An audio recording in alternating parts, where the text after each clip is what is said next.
Καλημέρα. Μόλις παραλάβαμε τον 15 Alienware, το τελευταίο μοντέλο, με δύο σημαντικές διαφοροποιήσεις. Η μία είναι ότι φοράει κάρτα γραφικών 980 με 8 GB RAM και έρχεται με 4K οθόνη. Ήρθε η ώρα για το unboxing.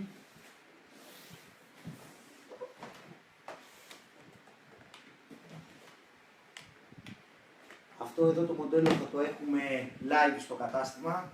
Θα μπορεί όποιος θέλει να έρθει να το δει από κοντά, είτε να το επεξεργαστεί όσον αφορά την ποιότητα της εικόνας του, είτε να δει πόσο γρήγορο είναι σε gaming. Θα έχουμε κάποια παιχνίδια τα οποία θα μπορούμε να τεστάρουμε.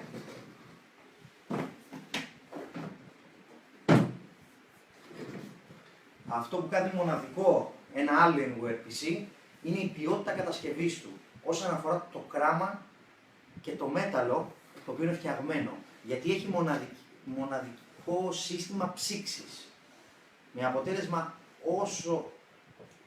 όποια απέτηση και να ζητήσουμε από το συγκεκριμένο PC, να μπορεί να είναι πάντα κρύο για να έχουμε την καλύτερη απόδοση στο σύστημα.